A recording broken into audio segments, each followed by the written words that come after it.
attention, please. I think it is a good idea. Dreams without goals. People are getting fed up with corporate America. I want you to get up, stand up, fight back, ask what you can do for your country. Don't call it a comeback. All right. Good morning, everybody. Welcome to another edition of Corner Launch. My name is Jeremy Griffin. We're broadcasting from Startup Street. We're just rolling solo, and I'm looking forward. I'm looking forward to it as everybody's staring at me like, "What is going on with you?" We got my boy Danny in the house. Yes. Here, Jeremy. This is for the down payment for the first person that we're going to have. That you. We got my man Andrew in the house. What's up, everybody? Andrew from Personal Pit Stop Mobile Detailing. And Andrew, let's talk about this because he thought it was a great idea, but then if we get paid. Yeah. So what we're talking about today, guys, is the importance of telling your story in your marketing, in your business, how to get your story out there, how to tell it, how to create it, and then how do you actually distribute it, right? That's it. Yeah, that's it. So, Danny. But wouldn't it be cool if we took somebody with no business experience that wanted to start a business, and we took them by the hand, they came in here, and we made it soup to nuts, and we put them on the map? That would be very cool. Right. Very cool. That would be very cool. Find him. Right. He's somewhere. He's somewhere. Yeah, that guy's somewhere. That guy's somewhere. And if they can't afford to pay us, we'll take their stimulus check. Yeah. Right? Is that what you want to do? Hey, you could I take didn't- the, I you don't could get take the those, printed so. money. I don't get those. So the importance of telling your story, right? The one thing that always comes to my mind with that is people's reluctance to tell their story, because a lot of times people feel like when they're, especially when they're just getting going, you always see guys that have already become successful that don't have a problem talking about all their trials and tribulations they went through beforehand and whatnot. When people are getting going, they're always hesitant. Yeah. You know what I mean? Well, So- it's fear. It's all fear-based. And the reason it's fear-based is because we live in a world where you can get everything in a nanosecond, so people are afraid what they're going to post about if they don't like something. I mean, in this day and age, if you say one wrong thing, it could ruin your entire life. That's true. Yeah. Okay? It's unbelievable what's happening. What's happened. Yeah. There's no forgiveness. Kids can't make mistakes anymore. You know, when I grew up, and I'm sure when you grew up, we had a ton of chances, but the cops all knew our parents. How would you like me to call your father? Well, if the cop called your father, you'd rather have him take you outside the cop and beat you up, because when you get home, Right. you get 3 times the beating when you get home. So it's just a different world. But you had chances. You could get away with stuff, or you could say, hey, listen, I'm really sorry, it won't happen again. So how do you think people Today? overcome that? How do they overcome it? How do they overcome it? The fear, because the fear is a real thing. You just can't worry about what other people think about you. You have to get to a point in your mind or in your heart or in your body, your soul, whatever, that you really don't give a shit about what other people say about you or really think about you. Now, if you're a scumbag and you're doing things that are underhanded, well, you know what I mean. Yeah. I mean, if you don't have any business ethics and you're doing stuff that's really not nice, that's one thing. But if you say things or you do something or you have a marketing idea and people think that you're too much in their face or you're out there, they're always going to say stuff. It's like, it's like athletes, everything. Yeah. Not everybody loves everybody, so people need to understand that. But if you're secure enough with yourself, Right. then you can get by all Joe that Rogan said that's when his shit really took off. Yeah. Is when he stopped giving a shit what anybody thought about him. stuff. Yeah. Yeah. He just put it all out there. But something I think that happens too at a certain age. Like, I don't give a shit anyway, because Right. I'm semi-retired anyway. So what do I care? Right. I don't give a shit. It's and it's completely different. Yeah. When you grow, when you're married and you're young, well, some people are still married. I didn't make it that far. But anyway, when you're at that point and you have kids and you live in a neighborhood, you have to establish this persona of, I'm a good guy and Right. the kids are well behaved and I pick up the dog's shit and I help the neighbors out, all that stuff. Very generalized American society type White of picket things. fence. Yeah. I mean, I want to to share this. Something you just brought something to mind that's really cool. Huh. This is an entrepreneurial story. Now, I had wholesale business. I had people working for me. I was buying inventories and selling things. Okay, So I moved into this beautiful neighborhood, brand new houses, cul-de-sac, and I actually lost a house in a town called Needham, which is a very exclusive town. It was, Needham, I've heard of I got a Needham. piece of shit for like $235,000. Well, I gave a woman the check. It was introduced by a builder that she represents. It was a friend of mine. She'll take care of you. I brought back the builder that was going to fix the house, that he had given her thousands of properties. I brought back my mortgage guy. I was all approved. And she looks at us and she goes, the house has been sold. I says, you're kidding me. I says, well, how did it get sold? I gave you a full offer, asking price. Yeah, but he qualified more than you did. And I'm looking at her. I'm already pre-approved. So, and she actually sold it to a Cub Scout leader that happened to be gay, and he was moving into a neighborhood with all little kids. So the neighborhood went absolutely ballistic that the house was sold to this guy, and I'm moving in with kids. I mean, it's not a bad thing, but it was just one of those things. People flipped out. So I'm telling the story because I ended up in the neighborhood, the cul-de-sac. I got 3 times the house in a town with a great school system and everything else. But when I moved in, about 6 months after I moved in, I had a yard sale. And people looking at me like, this guy's having a fucking yard sale in this neighborhood? Are you kidding me? Right? So it was like, I mean, I was like, up the neighborhood. Yeah. I was like, I was waiting for people to come down and, give me a warning or whatever. Right. So I had this huge yard sale, and I brought all my samples from the warehouse. So, the yard sale was 8 hours, 7 hours. I did almost $3,000. I had people driving there, and then, because I had all sports stuff, and I had Patriot stuff and all that. So they'd call their friends and go, oh, my God, the price of this shit's unbelievable. Get down there now. Wow. So the yard sale went on. And the next year, everyone's knocking on my door. They want to get into the yard sale. It was hysterical. So they're bringing shit from all their houses and everything else. So it ended up being a neighborhood thing. But I started it. Right. And at the end of the day, in the second year, one of the guys up the street was bringing all his appliances from his wedding gifts he was selling. And his wife calls me up. I'll kill him if he comes down there with another Hamilton Beach blender. He sold that thing for $25. It's $149 in the store. Oh my God, it was hysterical. Wow. So then, I was the entrepreneurial spirit in the neighborhood. Right. And then everybody looked forward to having the yard sale and bringing all the shit they wanted. So even though you kind of caught some flack for it, Yeah. it ended up working out. I didn't care. It was great. Yeah. Yeah. Yeah. Well, what happened is when they saw how much money I was making and they saw all the cars pulling up, you know how people are. They want to be Right. so They want that's to be a part of it. that's, They want that's the right there. gratification. They want to be a first. part of your story. Yeah, but they want the gratification first a little bit. Like, they got to see a little something. It can't just be, once they see that little something, it's, It's almost like watching the L Street Brownies that swim on New Year's Day every year. What's the water temperature? It's got to be 40, 38, whatever. The what? The water temperature. They go No, for their who's annual swimming? swim. The L Street Brownies in South Boston. Okay. So they go in the water on January 1st every year. So it's like one thing. The first guy in the water is the guy that sets the precedent for everyone making the mad dash. You know what I mean?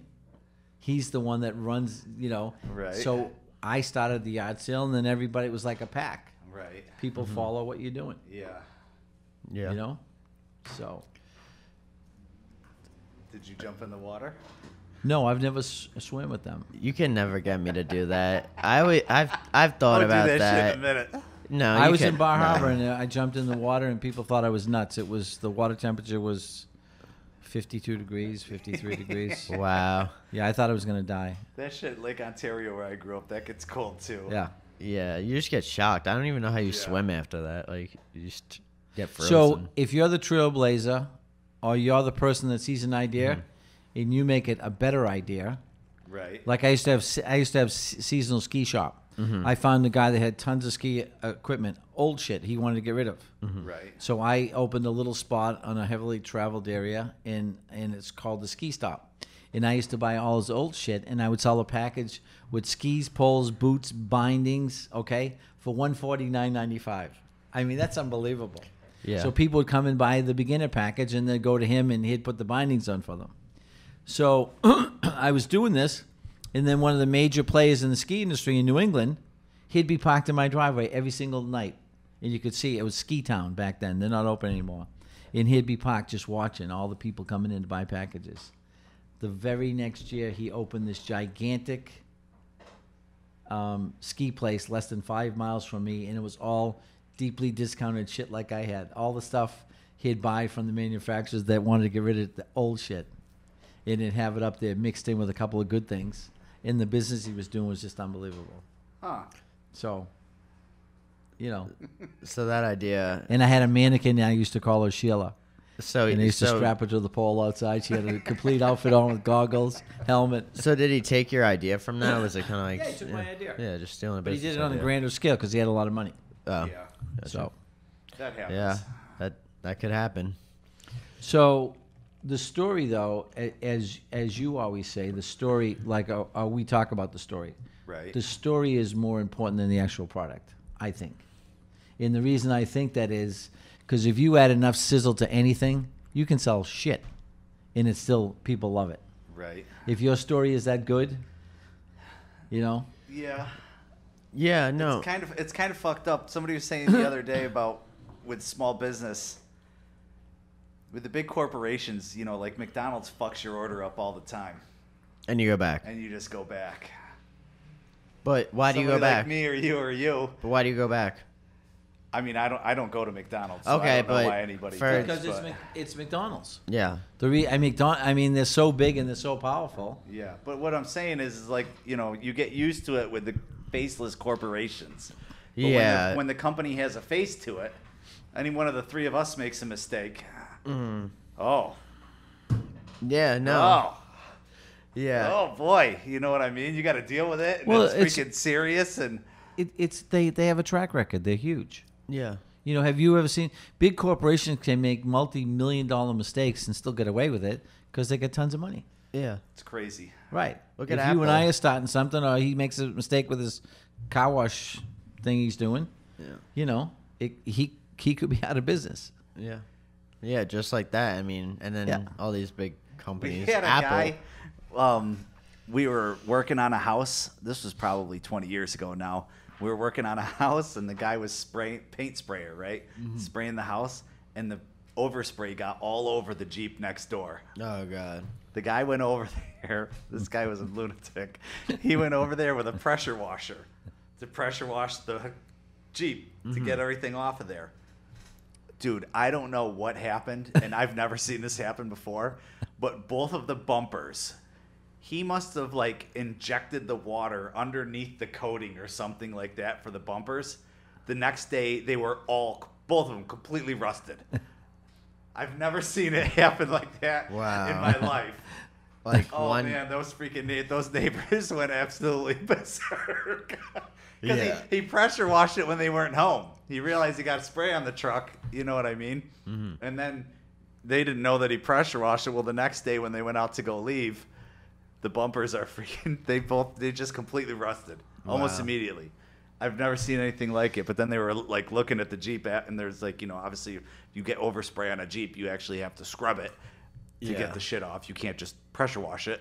Yeah. So there's still paint all over it. And yeah, it was like we had to pay for a whole thing with that. They were So, obviously like, aftermarket bumpers. yeah, I don't know what it was, but They weren't factory bumpers. Yeah. but what are you doing with Personal Pit Stop So- in terms of trying to tell your story? So, in terms of trying to tell Like my your ads I saw. Yeah. So in terms of trying to tell our story, what we're doing with Facebook is we're like advertising the cars we do, and then we'll have a picture of us doing the actual cleaning, rather than other mobile detailers where it's just a regular 3/4 shot photo. You know, I like to have us in there, the guys in there, you know, show that like we're actually out there, like you Yeah. know, doing something. But you guys say right in those ads I saw, you know what I mean? Like, Yeah. yo, we're a freaking group of young guys Yeah. out here trying to do the thing, you know what I mean? And Yeah, and I think that's something I'm trying to get more in on. I mean, I showed you guys the merchandise before, but like having a couple more people wearing it, so it's like, yeah, this is like kids who started something, you know, trying to make it Right. like a real brand on top of just doing the mobile detailing. And that's something I aspect. think that's really important when we're talking about how do you tell your story is you have to own where you are. Yeah. In the grand scheme of things. And I think that so many people don't realize, you know what I mean, that there's nothing wrong with where you're currently at. No. with your company. I mean, if I measured what I do at Startup Street against, the bigger agencies, even here in Tampa, there's a couple of agencies here that are billing out $500 million a year. Yeah. If I'm trying to pretend I'm them, Yeah. it's just not going to work. And there's something exactly I'd like to say to what you just said in that, and just for people that are younger, my age, in their early 20s, trying to start something, don't focus on who's, because there's always going to be someone ahead of you, but there's always going to be someone that's got it a lot worse than you. And my dad used to tell me, like, Andrew, like, if you went into a room with 10 random people and you all threw your problems down on the floor, he's like, 10 times out of 10, you're going to pick your own problems You grab your back shit up. before you You left. grab your shit There's before no you doubt. left. No doubt. So you're always going to be in some type of situation where you're feeling like you're not making enough progress. And sometimes that's normal. That's normal. And it's because, like, when you're doing the you're not thinking about, oh, like, I did this. It's, oh, I still got to do this. I still got to get this done. And then it starts, that's a little, like, that's why you got to give yourself a little bit of free time, too, to get that, like, toxicness out of your head. Like, no, because I'll have some people come up to me and be like, how have you, like, done all these things so far? And I'm just like, I'm not even thinking about it like that. I'm thinking about what needs to get done next. Right. And the thing is, too, is like when you own where you're at, like people that, and I don't know too much about like mobile detailing and stuff, but I mean, if people wanted, some super premium established whatever, you know what I mean? Some like massive group that's been around for 20 years and with any industry. Yeah. That's who they're after. Yeah. Right? So, when people come to work with me here, I'm not out there putting it on that I'm freaking, this big massive corporation here or whatever. This is a little tiny shop. The work's good. It's affordable prices. And people respond to that. Yeah. And you don't want to oversell it and you don't want to undersell it either. I don't think anybody ever really undersells too much, especially on social and whatnot. But it's just like you were saying, it's the fear of just owning where you're at. Yeah. Here's what I'm doing. Here's where I'm at in the grand scheme of my career. Here's where I'm at in the grand scheme of the competition. This is what we have to offer. Yeah, and that's important because I'm in a situation right now where, like, in the startup stage of the business, it's just a little bit of a crapshoot to get more customers going and stuff. Right. And I'm saying, like, the reason I'm okay with my position now and being in that position is because when I started doing it in New York, I was in the same exact position, right, from square one. Yeah. So, and then a couple of weeks go by, months go by, and then you get your people that want you to come every week and wash their cars, something like that. So it's just kind of like that confidence, like, vision for the All right, future. I want to jump in. Yeah, jump in. Okay, I'm going to give you an idea to change your whole business. Okay. In your mindset. Yeah. Number one, what you're doing is fantastic. Number two, make sure you have a wingman, no matter what. Always have a wingman. I'm his wingman. We've known each other forever. He said, come down, do the show with me. Let's see where it goes. Let's do it for a year. I show up every week, okay? Because I'm his wingman. So if he loses his confidence or he has a bad week or whatever, we're here to support him every single week. Right. Yeah. And that's huge. So get a friend or get anybody that you know. Have some good guys working with you. Yeah. On that, right. Right. Yeah. So that's number one, is to have the support. So when you're not having the greatest day. Number two, start asking your employees and your friends and everything, do you have any good ideas? Do you have any good ideas that you think would be good for helping me market my company? If you go to Nike, the minute you walk in the door, that's what they do. They have a suggestion box. They listen to anybody that works in the company. If they have an idea how to do it better or make something special, they'll do it. Number three, go down to the Lightning, go down and see the Bucks, go down and see the Rays, okay? Get one player off of that thing and tell them that you'll do a detail for free so they can see your work. And then you could end up being the official guy that does all the Lightning players' cars, the official guy that does all the Bucks cars while they're at practice. You could go right to the stadium and actually do all their cars while they're practicing. Yeah. So that's would actually be a really good idea. That would be a huge thing for you to get that notoriety. Wait, hey, this is the guy that does all the Bucks cars. This is the guy that does the Lightning cars. He must be really good at what he does.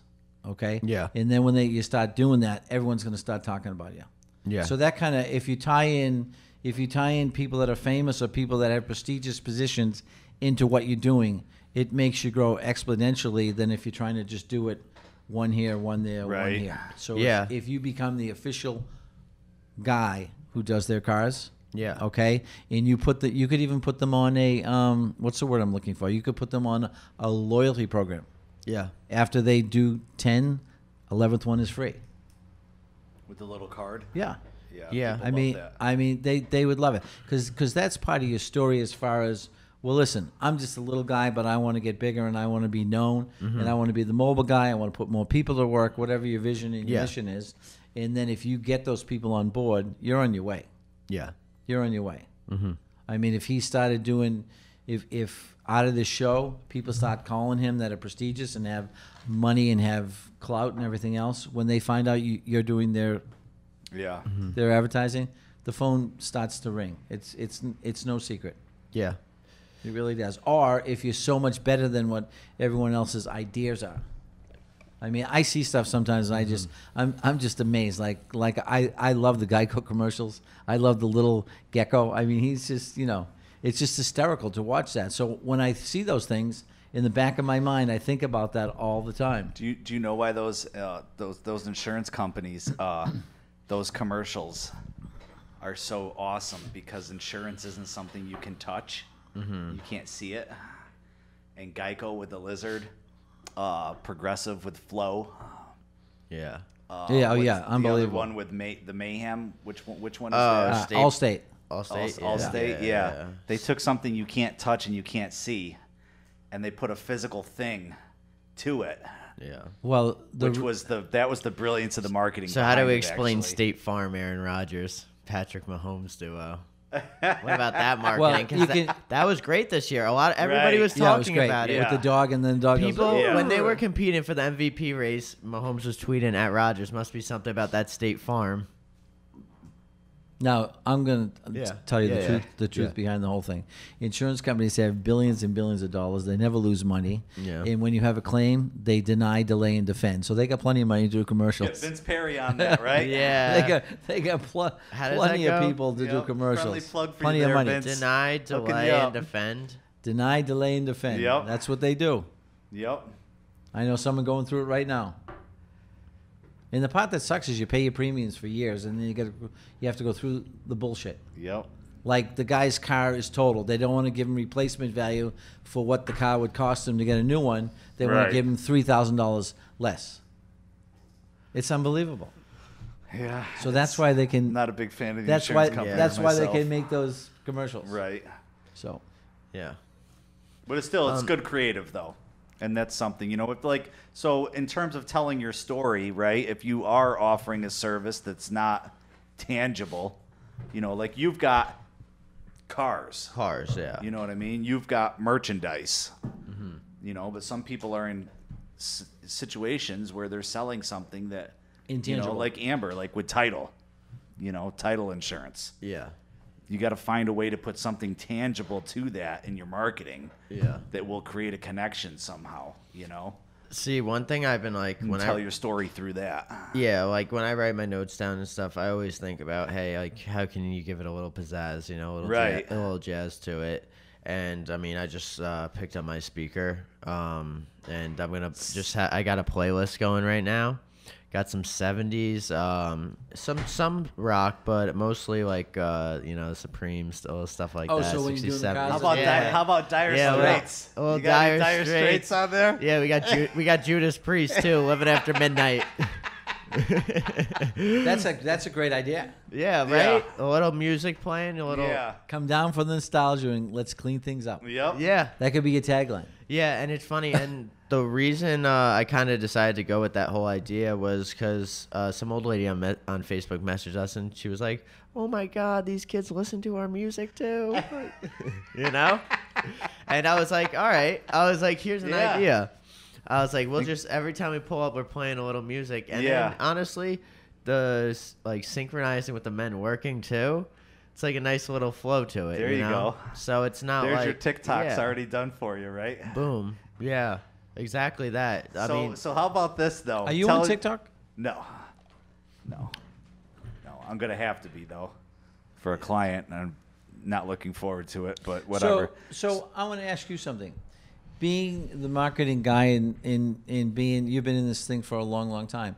What do you think is the key to the mission and the vision of your company?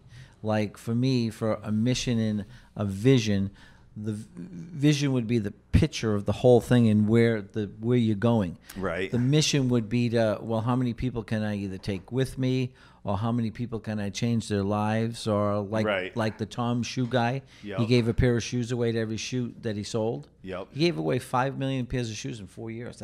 That's unbelievable. Yeah. So that's why people really get behind it. So Yeah. is that what you would suggest to people when they're writing their vision and their mission? I mean, it's twofold, right? You've got to, it has to be something that you're passionate about, but it's also got to be something that resonates with the people that you're actually trying to sell it to, too. Yeah. Right? Like the shoe thing is what you're talking about, right? Yeah. The guy who was donating the shoes. So that worked out really well for him.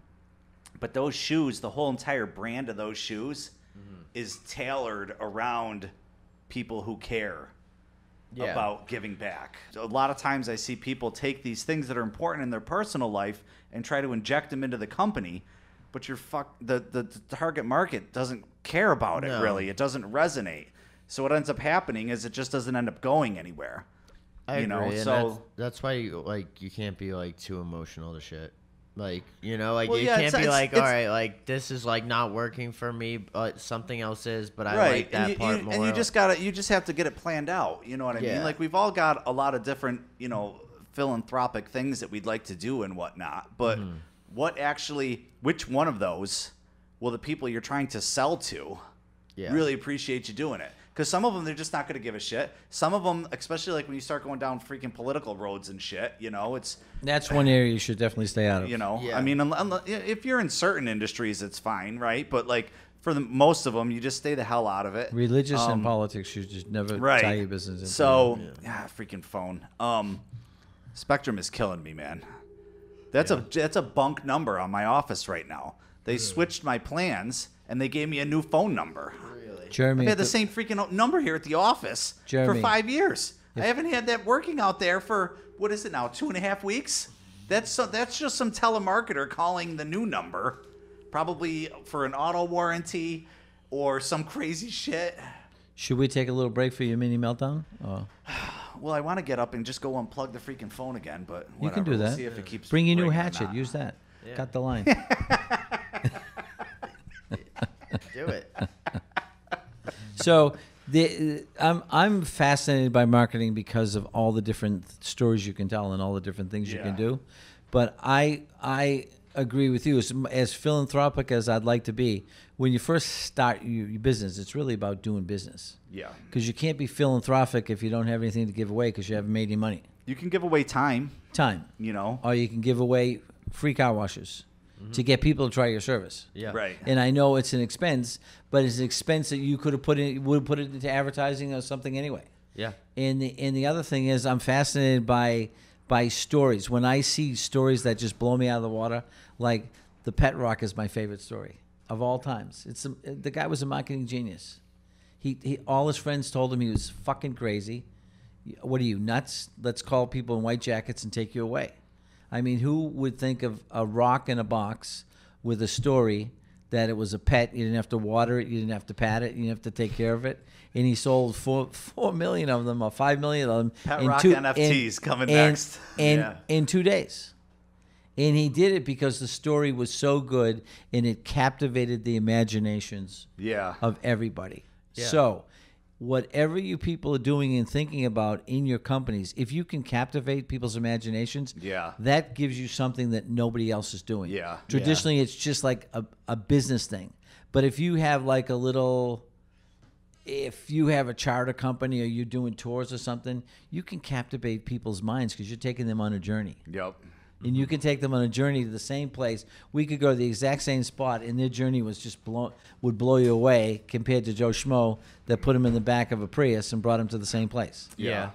No, I agree. And like to touch up on that, it's like it's funny because a lot of times I'll get like a call or a text from somebody saying like, "Oh, I got this idea that could help out your business or whatever," but 9 times out of 10, realistically 10 times out of 10, something I already thought of or have been on. So, and that's because I kind of like saw like the vision for what I was doing a little bit prior to me doing it, and that's what makes you take the initiative. It's like you definitely have to have the vision to take the initiative, and you also have to be able to see when you're blinded. So how about this? How about people that share too much of their story on social? That's like there's a lot of that. That's almost, I think, to the point of crisis level these days, where people are just sharing so much. Well, I But think what's they're so much? I Like- think they're sharing so much because they don't feel secure in their own skin, and they want validation from outside.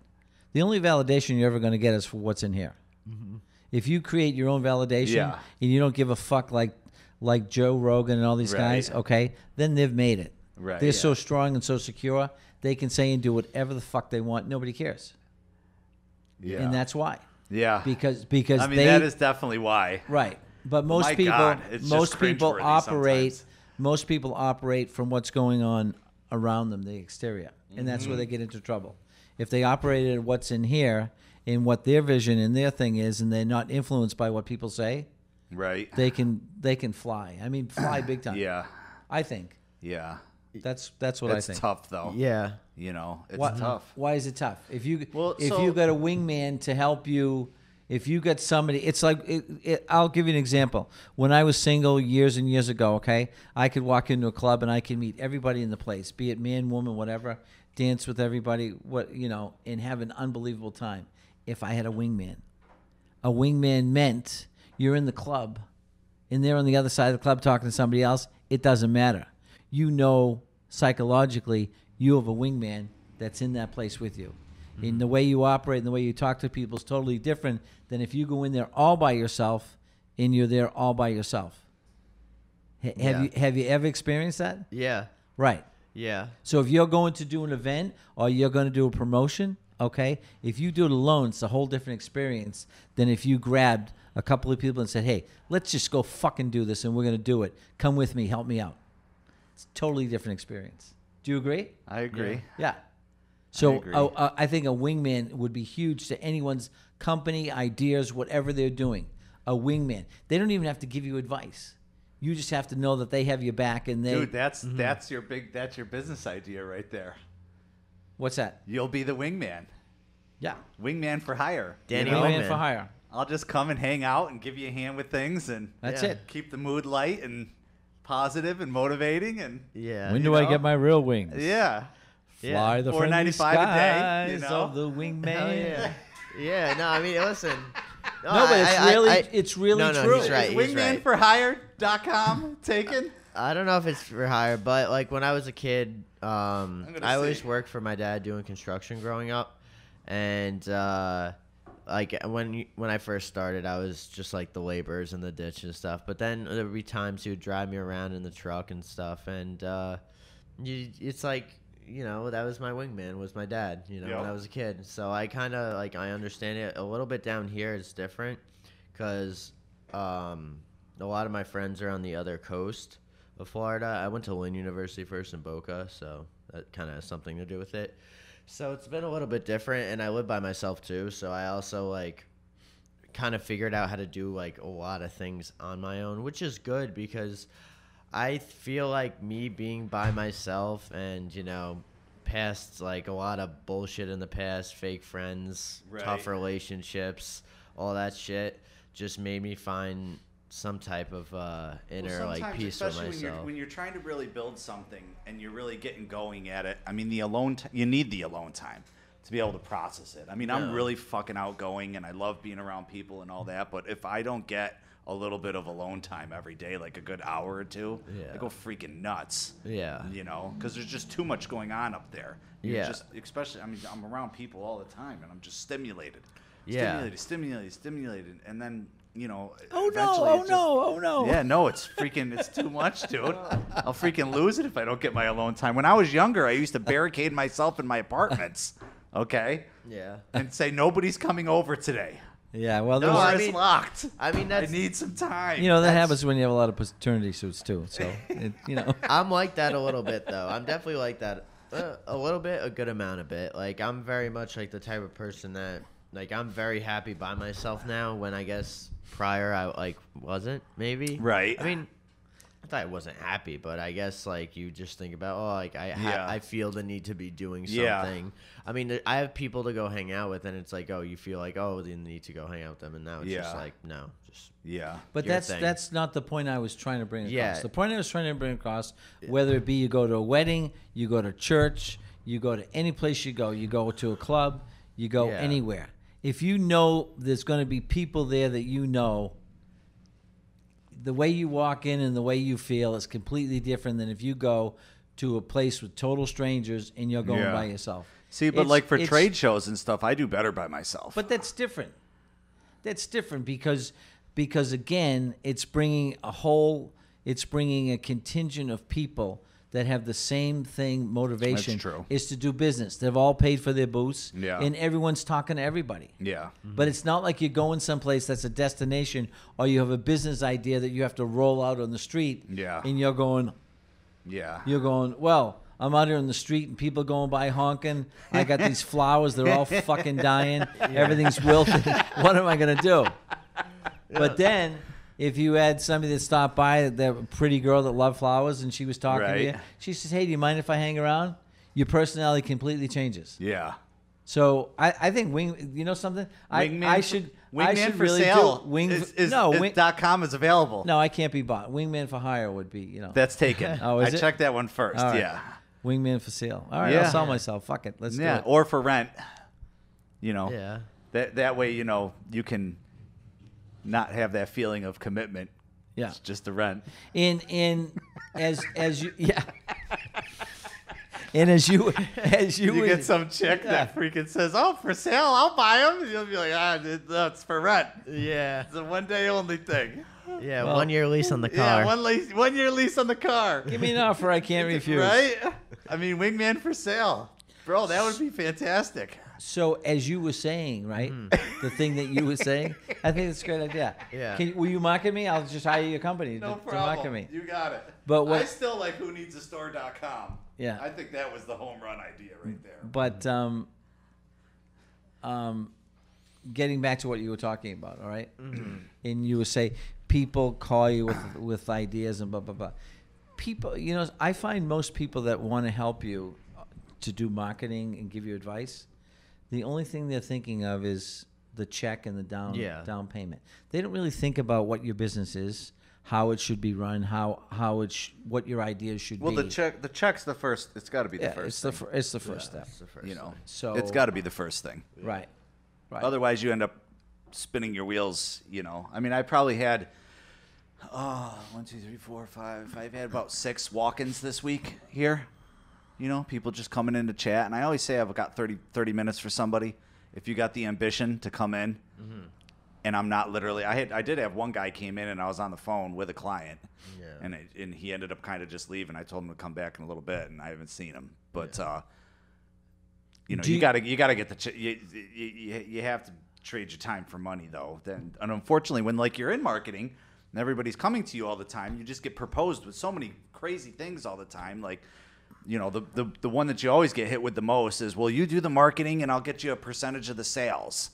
Yeah. No, I mean that's a good way to get going and stuff. Well, but, that's like, great. that So was- just park your Porsche in my garage, and when everything's over, right, exactly. we'll decide what you have left Yeah. over, Yeah. and ship them a Fender. You know. Perfect.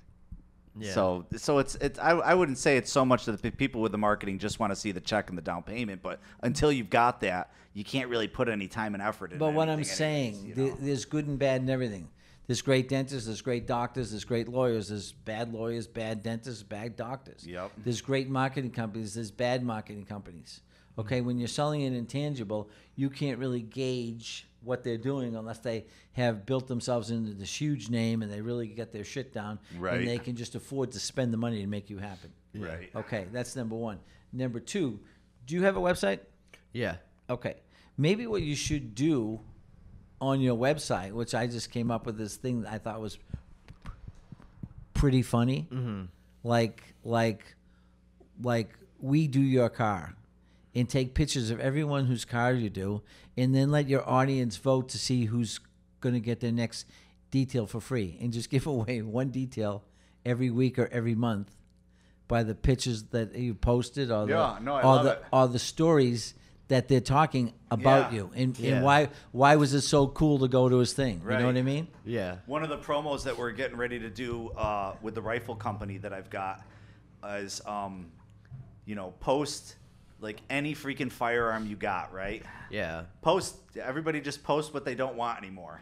Without without your dead wife or neighbor. Right. Just post whatever you've got, and we're picking one, and we're just gonna swap it out for a brand new rifle. Could be anything. Could be some little shitty freaking 22 handgun. Yeah. Just everybody post what you want. This is what we're gonna swap it out with. We're picking a winner. Yeah. You know what I mean? So like shit like that. If you can get going with some shit. I mean, like I think that, to me it'd be very cool if you had a thing that says here's who we do or something like that. Yeah. And it's just a wall of whatchamacallit people, and you put their cars up there and they're smiling and having a great time, and then you let your audience pick who's going to get the free detail that week. Okay? That would be fun. And it's an incentive thing. And then all of a sudden everybody wants to be on the wall. They want to be in the wall. Yeah. And then if you bring somebody to us that's famous, we'll give you a month of free detail. If somebody brings you a player from the Bucks, if somebody brings you, who knows? You could end up doing Tom Brady's car. Yeah. You don't know. Yeah. But I guarantee you, if you're doing his car and you're smiling and he's up on the wall, they're going to vote for him, number one. And number two, everyone's going to be coming asking you questions and shit about all your famous I agree. people. The polls are good. Like, Instagram has the polls, you know, and you can, like, vote on things like yes or no, or you can make the question and whatever. And I did that with, one of the shirts. I picked, like, between two blues. And I let, like, Instagram pick. And it's good because then people are always clicking and clicking. They're engaged. Yeah. They want to be engaged. Yeah. They want to be a part of what you're doing. If you're cool and it's fun, Yeah. they want to be on it. Yeah. Yeah. Yeah, and definitely with the whole car wash thing, because I've had people, I was telling Jeremy, come up to me, like all these different types of people, guys, girls, all like my age though too, and they'll tell me like, oh, like I would love to watch like that stuff on TikTok, like all the car wash stuff. Yeah. They're like, I like watching that stuff at night. Yeah. And they might not even be car people, but like I guess they just find like the whole cleaning video type of thing soothing to watch. People enjoy watching people attempt to succeed.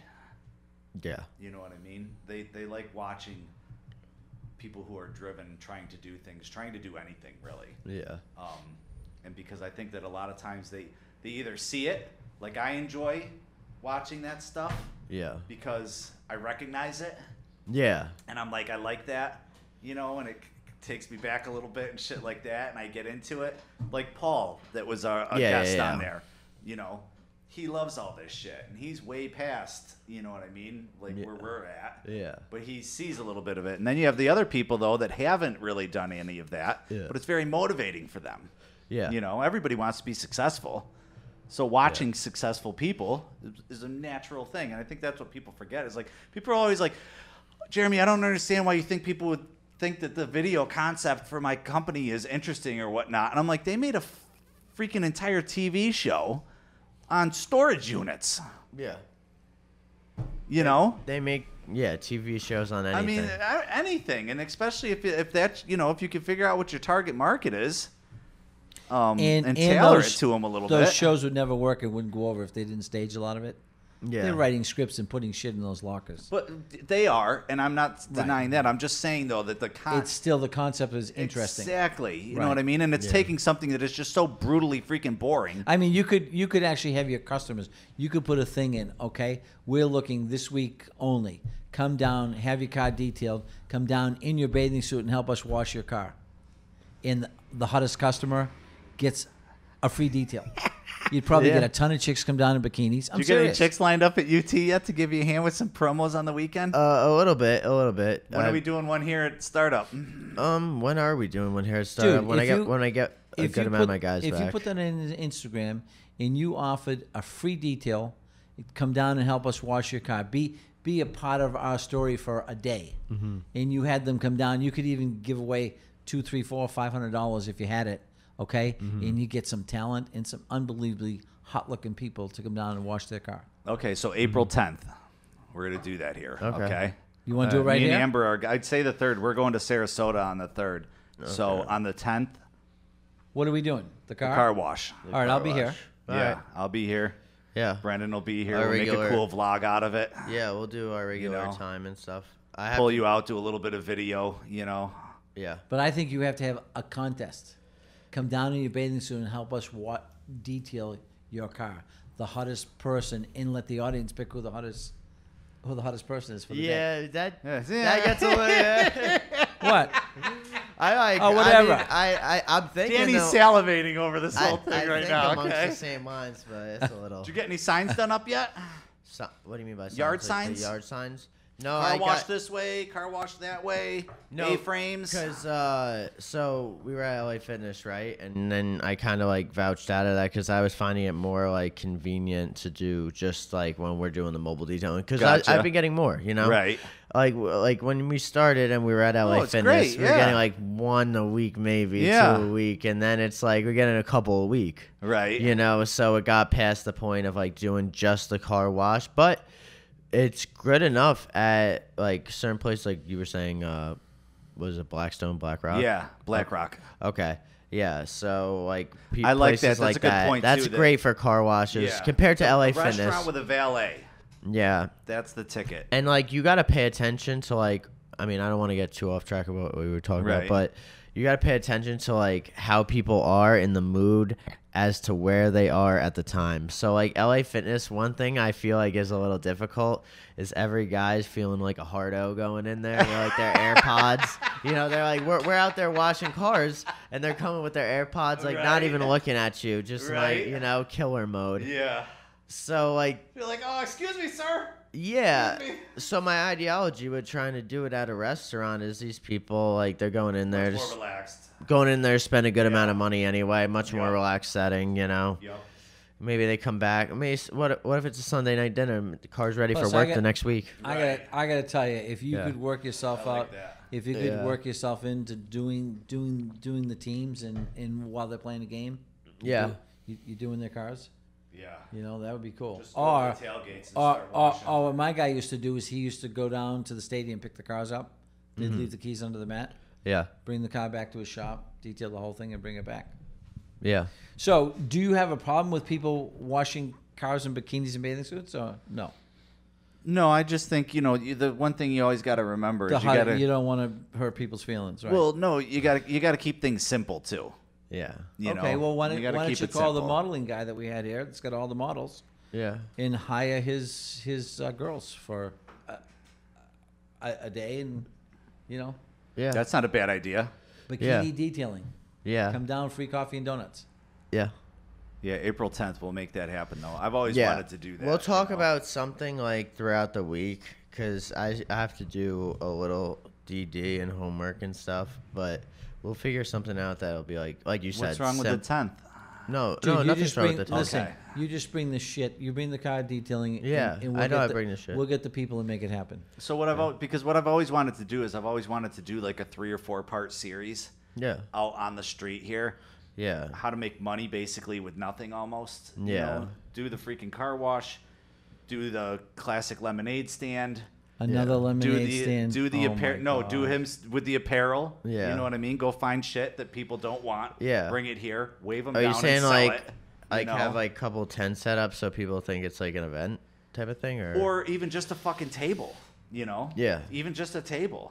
I don't know. You yeah, know, but like tables are good. Exactly. Literally, how to just take a very simple idea, organize a couple people, find a spot with some traffic, and then freaking sell your ass off for 8 hours, and let's see how much cash we got at the end of the day. Yeah. You know, because if you're here, I can get the people in here. Yeah. I bet you I'll get more people in here than the girls. Put them on one side of the street, and then put me over there. I will get more people in this parking lot than the girls will. Yeah, Okay. if you're a shark in Yeah, there, especially then when yeah. they see you in handcuffs being led away. Oh Absolutely. man. Well then, we'll cut that out of the show too, right? What, the handcuffs? Yeah. No, Yeah. he'll be We naked. need a up live mute He'll be button naked for up some a, of these up things. a telephone pole. But no, I've always wanted to do that. And that's really when we're talking about telling your story, doing some things like that are more grassroots does allow you to then tell the story for where you currently are and whatnot. You know what I mean? And like with you doing that, you can tell the story, especially if you got the video going, right? Yeah. Like, so this is where we got started. Here's where we're at. We're doing some different promo things like that because we're trying to just raise awareness still. We don't have a, completely booked schedule or whatnot. Yeah. We can't, hire more people till our schedule's filled up and whatnot. And this is where we're at. And this is what we're trying to do and all that, And have you ever thought of taking space at the camping show or the firearm show or something like that? Just buy a space outdoors. Yeah. Do the cars right there. Well, I was telling him maybe like we had Thomas King in here with the Florida Firearms. Maybe do something over there. Yeah, right. That would be cool. But that would be cool for a show. You get a table for for the weekend for guns like and cars go together good for like $100. Yeah. So what's $100? $50 a day. It's nothing. Everything's self-contained. You water, you wax, everything, right? Yeah. Yeah. So when we're talking about like telling your story and whatnot, there was a kid that was at TV Real last night, and he was talking. What's TV Real? The Tampa Bay Real Estate Investors Association. I saw you out on the ocean. Yeah. And you thought the tornado was coming? Yeah. God, and you were laughing because nobody showed up? Yeah, I mean, we probably had 40 people show up for it, but the goal is 100 every time, right? So, but this kid was talking to me and Cloder, and then a couple other people came over, and then we asked him what his background was, and he's like, well, I was doing this, and then I can't remember the company said door-to-door sales and I was like, wait, door-to-door sales? And he's like, yeah, why? I was like, I freaking love those guys. Because you know what I mean? And then I basically told him and everybody what it was like when I was 19, going door to door in Rochester with flyers in the snow, selling shit, right? And how real that shit is and all that. And it just goes into the thing of when you tell your story, how did you learn this? How did you achieve this? You know what I mean? What did you have to go through to get here and all that? I mean, people they just respond well to it. Mm-hmm. Now, if you're telling the same story over and over, that can get a little old. If your story doesn't have the best ending to it, right? And, and then basically we shut the company down and everybody went home. Yeah. I mean, that's not a good one, And it is funny, too, because I know a lot of people that have really freaking screwed up a lot of shit around town with business. And I see, like, on their LinkedIn and shit, you know what I mean? And, they're telling a story about this scenario. And that's not real. No. That's not how that went. No. You freaking drove that thing into the ground, bro. Well, I think for the times you'd have to kind of change your story though, because the story wouldn't have been we went home and out of business. The story today would be you might get shot if you ring on the wrong doorbell. I mean, people are so angry today. Oh my God, going door to door. I wouldn't be a door to door salesman today. Oh, I would go door to door again in a heartbeat. You would? Hell yeah. All right. I don't know, door to door. Yeah. People. You going as yourself or Jehovah's Witness? Which one? Going in as me. All right, just checking. I used to love that. I'd go, have to go through the hood collecting money for rent, door to door. And then I would have like bad months, and I would just get upset, so I'd go late. 9 o'clock at night. You wondering about the broken windows, last tires, or anything that happened on your watch? You know who to find. But that's the thing though with the storytelling, you know what I mean? So just to kind of sum up what it is that we were talking about here for everybody, it's like we've all got things that we're passionate about in order to create a story, right? So there's telling your story and how you did things, and then there's creating a story around what you're actually doing right now. That's what you were saying, which is bringing in engaging. Mesmerize, I think you said. You know what I mean? If you can create a mesmerizing story around it, right? So figuring out what it is that you're passionate about outside of your business, but picking the one thing that will actually resonate with the people you're trying to sell to. But then, or you can do the shit that I see on Facebook now. Sometimes you see these really unique things that are inexpensive. Like, the wine cork takes it out with the air. Mm-mm. You just put a needle in and it sucks the air out of the bottle and the cork comes right out. Like, it's only like $20 or $15, but I found that fascinating. I know a ton of people that drink wine that actually bought Right. that. So you really don't need a story. You just need something that works really well, and it's a simple. Yeah, they'd that be people better off did. though if they could create a story around it and their messaging and whatnot. You know, the best one I've seen lately was there was somebody selling promise rings, and if the promise ring broke within the first 30 days, that meant that your relationship was too stressful. And non-refundable. And somebody commented underneath and they said, I really need to find more shitty products that I can resell to people using this analogy. Yeah. Yeah. I mean, I like it. Or you could sell them. You could open up shop on the top of the Sky Bridge. So if the ring broke, Right? you want a refund, here it is. There you go.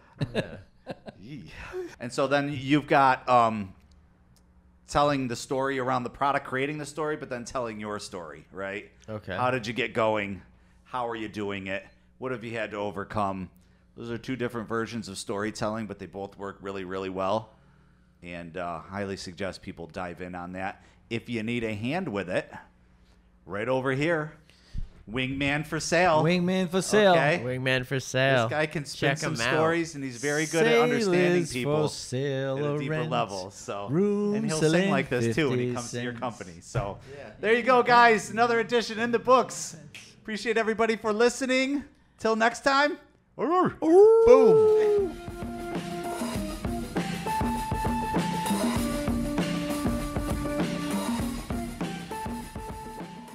I don't know. I gotta take a leak. I got to take a leak. That'd be a great show. There you go. Me too. Yeah, we can take Episode number 23. Jeremy takes a leak. You want to get attention in here? Why don't we all take a leak outside against the wall?